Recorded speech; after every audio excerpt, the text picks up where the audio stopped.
सातवां हिस्सा नाजुक मरहले।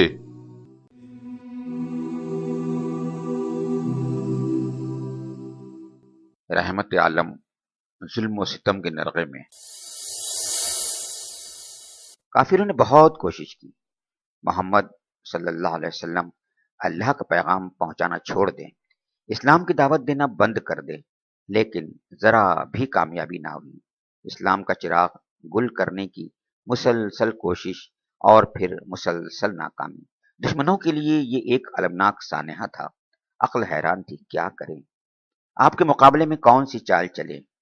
लेकिन अफसोस, अबू तालिब जा चुके थे। हाँ, वही अबू तालिब जो आपका सहारा और मददगार थे, बलाओं के तूफान में एक महकम दीवार थे, और जो पूरे कबीले का शीराजा थे, सारे खानदान का गुलदस्ता थे कि उन्हीं की बदौलत लोग आपके साथ थे, आपके गिर्द जमा थे। अब मैदान खाली था, रास्ता हमवार था, दिल का बुखार निकालने के लिए मौका साजगार था। अब नरमी और रहमदिली का क्या सवाल, अब तो जुल्म सितम के तेज झोंके थे। अब आपको सताने में हर एक शेर था, उसमें जो जितना ही ज्यादा आगे था उसको उतना ही ज्यादा फख्र था। इंतहा ये कि एक रोज आप काबे के पास नमाज पढ़ रहे थे, एक बदबख्त को शरारत सूझी, आप पर बकरी की ओझ लाकर डाल दी। रहमत आलम सल्लल्लाहु अलैहि वसल्लम की तरफ से इस बदतमीजी का क्या जवाब था? क्या उस जालिम को बुरा भला कहा? क्या उसे कोई बद्दुआ दी? नहीं, बस इतना फरमाया, आले मुनाफ, पड़ोसी के साथ कैसा सुलूक है ये? एक दफा आप कहीं जा रहे थे, किसी बदबख्त ने सरे मुबारक पर खाक डाल दी, आप इसी हाल में घर आए। बेटी फातिमा ने ये देखा तो दौड़कर पानी लाई और सर को धोने लगी। वो पानी गिरा रही थी और उसमें गर्म गर्म आंसू मिला रही थी। बाप की मजलूमी उनका जिगर चीर रही थी, कुरैश की बदसलूकी दिल को तड़पा रही थी, और आप उन्हें तसल्ली दे रहे थे। बेटी, रो नहीं, खुदा तुम्हारे बाप की मदद करेगा। और अबू लहब, अबू तालिब की वफात हुई तो वो कुछ दिनों खामोश रहा, फिर पहले से भी ज्यादा बेदर्दी से सताने लगा। उसने और उसकी बीवी ने तो इतना तंग किया कि खुदा की पनाह, नाक में दम कर दिया। और अबू जहल, वो तो दिन रात घात में रहता, कभी ओबाशों को पीछे लगा देता और वो खूब सताते, कभी हुंडों को इशारा कर देता और वो अपनी बदतमीजियों का मुजाहरा करते, कभी कुछ कमीनों को लेकर बैठ जाता। जब आप नमाज पढ़ने आते या तवाफ का इरादा करते तो वो बदबख्त आपको मारना चाहते, आपके कत्ल की स्कीम बनाते। हजरत अबू बकर उन्हें रोकते, उनकी हरकतों पर बेजारी और नफरत का इजहार करते, बहुत ही हसरत के साथ कहते, क्या किसी को महज इस बात पर कत्ल करोगे कि वो कहता है कि मेरा रब अल्लाह है, हालांकि वो अल्लाह के पास से वाज़ेह निशानियां लेकर आया है। नतीजा जाहिर था, अबू बकर रजी अल्लाह ताला अन्हु भी उनकी अजियतों से न बच पाते। सब चारों तरफ से टूट पड़ते और बेतहाशा मारते कि आइंदा होंठ हिलाने की जुर्रत ना करें और वो अपनी नापाक हरकतें आजादी से जारी रख सकें। मगर अबू बकर मानने वाले कब थे? वो जानते बूझते अपनी जान खतरे में डाल देते। उनको अपनी जान से ज्यादा आपकी जान प्यारी थी। फिर मानने का सवाल भी क्या था? दोस्त के लिए हर चोट उनके लिए आराम जान थी, उनकी रूह के लिए राहत का सामान थी। और आपका क्या हाल था? बहुत ही हसरत के साथ फरमाते, खुदा की कसम, जब तक अबू तालिब जिंदा रहे कुरैश मुझ पर हाथ न डाल सके। आयशा और सौदा रसूल पाक के निकाह में रसूल खुदा सल्लल्लाहु अलैहि वसल्लम अजियतों का निशाना बने हुए हैं, जबानों के तीर आपके जिगर में पेवस्त हो रहे हैं। ये सोचकर मुखलिस साथियों का दम घुटने लगता, क्योंकि इस तरह आप दो दो तलखियों से दो चार थे। चचा अबू तालिब और प्यारी खदीजा का सदमा, फिर कुरैश की बदसलूकी का मलाल। लेकिन अक्सर मुसलमान तो हबशा में थे, मक्के में तो बहुत थोड़े लोग थे, बस गिनती के चंद, और मुकाबले में दुश्मनों का एक समंदर था, ठाटे मारता समंदर। ऐसे में वो बेचारे कर ही क्या सकते थे? इस सैलाब मजालिम को रोक ही कैसे सकते थे? वो तो बिल्कुल बेबस थे।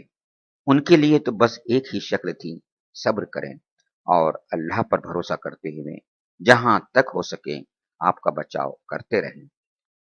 और मुसलमान औरतें, वो भी आप पर बलाओं की ये यलगार देखकर बहुत रंजीदा होती اور کلیجہ مسوس کے رہ جاتی۔ ایک دن حضرت خولہ خدمت اقدس میں حاضر ہوئی۔ یہ حکیم کی بیٹی اور عثمان بن مظعون کی بیوی تھی۔ بولی، کیوں نہیں آپ دوبارہ اپنا گھر بسا لیتے کہ کوئی آپ کے غموں کو بانٹ سکے، آپ کے دل کا بوجھ ہلکا کر سکے۔ کوئی ختیجہ جیسی نہ سہی، لیکن کچھ تو غم غلط ہوگا، کچھ تو دل کو سکون ہوگا۔ پیارے نبی نے فرمایا، حکیم کی بیٹی کس کی طرف اشارہ ہے؟ خولہ نے کہا، کماری بھی مل سکتی ہے اور بیوہ بھی۔ پیارے نبی نے پوچھا، کماری کون؟ خولہ نے کہا، آپ پر سب سے زیادہ حق ابو بکر کی بیٹی کا ہے۔ پیارے نبی نے فرمایا، اور بیوہ کون؟ خولہ نے کہا، زماں کی بیٹی سودا، وہ آپ پر ایمان لائی ہیں۔ تمام باتیں خوشی خوشی تسلیم کی ہیں۔ مہاجرین حبشہ میں وہ اور ان کے شوہر سکران بن عمرو بھی تھے۔ وہاں سے وہ دونوں واپس آ رہے تھے۔ راستے ہی میں ان کے شوہر اللہ کو پیارے ہو گئے۔ اس وقت وہ آپ کے گھر میں آ جائیں تو ان کی بڑی دلجوئی ہو جائے گی اور آپ کی طبیعت بھی بہلے گی۔ پیارے نبی نے فرمایا، اللہ تمہیں خوش رکھے، تمہارا مشورہ بہت مناسب ہے۔ خولہ سودا کے پاس گئیں، بولی، اللہ اللہ، تمہاری قسمت، کتنی برکتوں کا تم پہ سایہ ہے۔ سودا نے بے چینی سے پوچھا، کیا کہہ رہی ہیں آپ بہن؟ میں کچھ سمجھی نہیں۔ خولہ نے کہا، سودا، اپنی قسمت پر ناز کرو، تمہاری خزاں رسیدہ زندگی کے لیے اب بہاروں کا پیغام لائی ہوں۔ تمہارا اجڑا ہوا گھر اب پھر سے بسے گا، اور اس طور سے بسے گا کہ اچھی اچھی قسمت والیاں بھی تم پر رشک کریں گی۔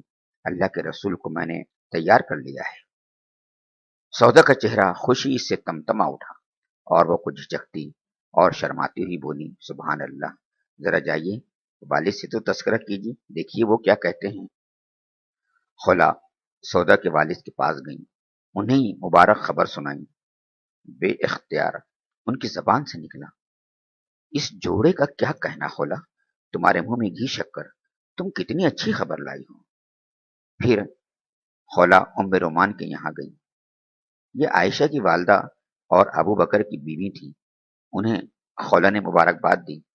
زہ نصیب، یہ برکتوں اور رحمتوں کی بارش، رسول خدا عائشہ سے اپنا نشمن آباد کرنے کے لیے تیار ہو گئے۔ ام رومان، واہ واہ، کتنی مبارک تقریب ہوگی یہ، ذرا ٹھہرو، ابو بکر بھی آ جائیں۔ کچھ ہی دیر میں ابو بکر رضی اللہ تعالیٰ عنہ بھی آ گئے۔ یہ خبر سن کر وہ گلاب کی طرح کھل اٹھے۔ انہوں نے خوشی خوشی اس برکت کا خیر مقدم کیا، اپنے رب کا شکر ادا کیا اور خولہ کو ڈھیروں دعائیں دی۔ اس طرح حضرت خولہ رضی اللہ تعالیٰ عنہ نے آپ کی شادی سودا اور عائشہ سے کرا دی۔ شادی ہو جانے سے ساتھیوں کا تعلق آپ سے اور زیادہ استوار ہو گیا۔ دونوں نکاح ہو گئے۔ سودا رخصت ہو کر آپ کے گھر چلی آئیں۔ اس وقت ان کی عمر 50 سال سے اوپر تھی۔ عائشہ ابھی چھوٹی تھی، وہ چند سال بعد رخصت ہوئی۔